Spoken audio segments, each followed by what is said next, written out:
Good afternoon and welcome to the Midday News. Here's what we have in the bulletin. Health inspectors raising concerns about delayed wage talks. Nurses complain of exhaustion amid ongoing health sector issues. And later in sports, Jamaica Scorpions hunt first Super 50 win. Thank you for joining us. I'm Krista Campbell. Here are the details. The Jamaica Association of Public Health Inspectors is lamenting the slow pace at which a reasonable compensation package is to be agreed on for its members. President of the association, Michael Miles, says his members are getting frustrated and so the issue needs to be addressed soon. Shamela Pullen has that report. President of the Jamaica Association of Public Health Inspectors, Michael Miles, has welcomed the review wage compensation package for his members. However, Mr. Miles says the members are not totally satisfied as yet with the government's offer. He says there are several issues that first need to be addressed. This includes inequities with traveling allowance compensation. Recently, the Jamaica Civil Service Association would have reached a gridlock of $100 per kilo. We laud the effort. However, we appeal that, and we have had dialogue with Mr. Grant.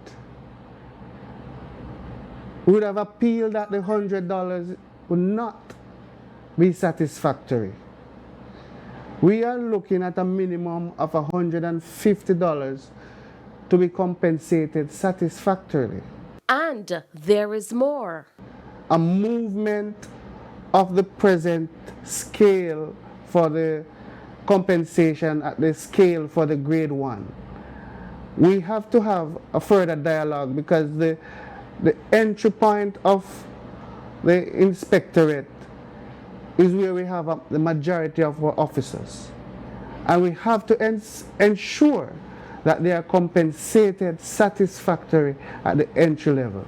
The present proposal cannot work. Meanwhile, Mr. Miles is hoping those in authority will iron out these issues for a reasonable agreement to be reached. We look to have further dialogue with the Ministry of Finance team to ensure that we settle on a reasonable wage package for public health inspectorate.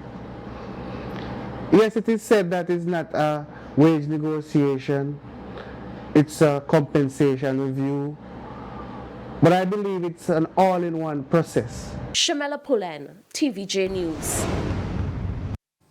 Now, an increase in viral illnesses along with overcrowding at public hospitals is negatively impacting nurses. The Nurses Association of Jamaica, NAJ, says its members have been complaining of burnout as a result of the increased demands.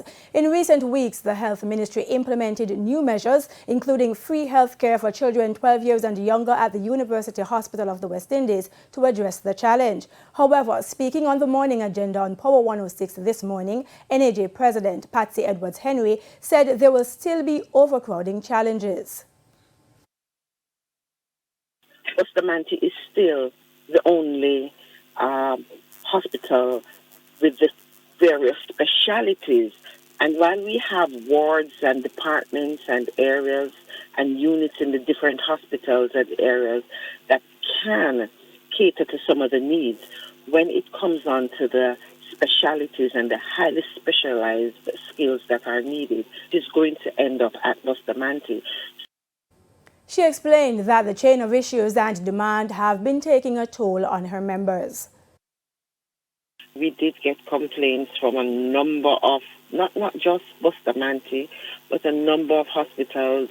The nurses are tired. They complain. They use the word "BurntOut" a lot. And it is really pressuring. And you know, we're coming from a high-risk situation where we were on a high for 2.5, close to 3 years. So it's as if there is no break. As part of additional measures, effective today, specified health centers within the Southeast Regional Health Authority are to operate for extended hours during weekdays and on Saturdays. Almost 6 weeks after the Supreme Court ruled on September 23 that security guards are employees and not independent contract workers, there has been no official adjustment in their employment status at security companies. In a press release this morning, the Jamaica Society for Industrial Security, JSIS, indicated that the reclassification of security guards to the status of employees had been delayed as discussions with clients in the public and private sectors continue. JSIS President, Commander George Overton, says that the detailed discussions are critical to ensure the transition does not result in the unnecessary hardship of security officers. He says the JSIS is asking for the public's patience in the matter. Members of the People's National Party continue to stage protests across the island, insisting that Health Minister Dr. Christopher Tufton must resign. The latest protest took place last night in front of the Cornwall Regional Hospital in Montego Bay, St. James. PNP members who led the protest said enough is enough and the dead babies saga must be addressed once and for all. So we're here tonight demonstrating, having a candlelight and calling on the government, calling on the Prime Minister to relieve Tufton of his portfolio. So we are here having a candlelight, you can see, in front of the Cornwall Regional Hospital because Tufton is accountable to the Jamaican people. The time has come for greater accountability in this country. Our health system is in a shambles for how many years now? Here in St. James, we don't have a hospital. We have the Cornwall Regional that people are afraid to go. We have the babies that are dying and everything is just a cover-up. I think the people of Jamaica deserve much better than they are getting from the leadership of this administration in health, in security, in everything. There's a call for equity in the allocation of assistance to parliamentary representatives on both sides of the political divide. This as opposition MPs continue to complain in Parliament. We have more in this report. For opposition MP Maurice Guy, it's a tale of two Jamaicas, with the allocation of government funding to MPs being the dividing factor. He pointed to the disparity during his contribution to the State of the Constituency debate, starting with agricultural assistance to farmers in his constituency. You know, Madam Speaker, I'm indeed grateful on behalf of my farmers for the 70 bags of fertilizer received. But was shocked to hear big thanks in the Parliament last week for the 310 bags of fertilizer received from the same ministry by another constituency. Government MP for Clarendon North Central, Robert Morgan, also presented, but the two had contrasting reports on similar issues. Mr. Morgan reported significant road repairs for the previous year. In addition to those, we have commenced and completed a series of road works in Prospect, where we collaborated with the councillor, Crawl, Blackwood, Springfield, Shinglesut, Limehall, Ennishill and Trafalgar Hill. Major work was also done in Bellas Gate, which borders myself, Minister Warmington, Minister Charles Jr., and Dr. Christopher Tufton's constituencies. All major roads in the constituency, Madam Speaker, bar none, are in need of serious rehabilitation. And even those that I share with my colleague in Western St. Mary and in Southeast St. Mary. We have heard of major road demonstrations and roadblocks across the entire country. 2 weeks ago, we had our fair share in Central St. Mary. Those are the roads that have no mothers, no fathers. The only person who is responsible is a member of Parliament. These are the roads that are not owned by the National Works Agency, not owned by the municipal corporations. Also with water. 2018, Prime Minister Holness committed to the people of Rock River that they would get water. Since then, miles of pipes have been laid. A 50,000 gallon tank has been installed. I'm happy to report that the NWC has decided that because we don't have groundwater, but we have surface water. So they will be creating a small dam in Rock River to provide the solution for the people of Rock River. The Eastern St. Mary water supply system, which provides water for the major areas in my constituency, such as Highgate and its environs, Islington, and its many villages, have been touted and earmarked for development since around 2007. Nothing was done until 2013, 2014, when the wells were dug. No area gets water more than once or twice per week, as the source and transmission lines are inadequate to carry the volumes of water needed. With similar complaints from other opposition MPs, Dr. Guy is insisting that greater equity is needed. Herman Green, TVJ News. Welcome back to the Midday News. With the banking sector still under threat from cyber criminals, this afternoon a warning to banks to improve cyber training among customers and staff. Codian Barrett has that report. The National Commercial Bank NCB and Jamaica money market brokers JMMB Bank are just two banks that have been attacked this year, with the customers losing millions in smishing and phishing fraud attacks. And according to networking consultant Ricardo Higgins, banks are most targeted by cyber criminals. During the first quarter of 2022, 23.6% of global phishing attacks targeted financial institutions. So 23% of phishing attacks targeted financial institutions and 20% was web-based services. While speaking at a cybersecure consultants seminar on Tuesday, he explained several possible ways criminals use to access sensitive data, the major technique being phishing.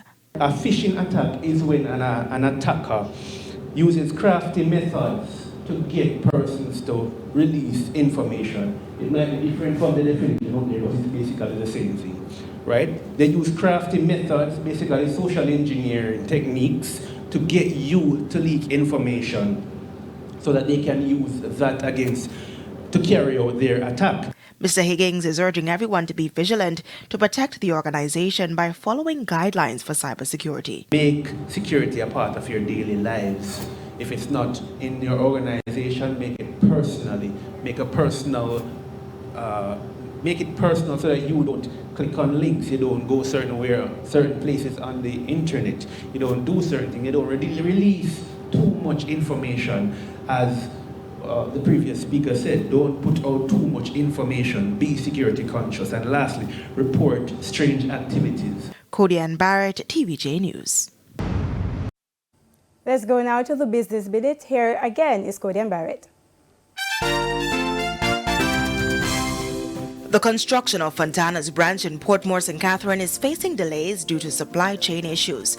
When Fontana announced in June last year that it was moving into St. Catherine, it projected an opening date for its 7th store at end of 2022 to early 2023.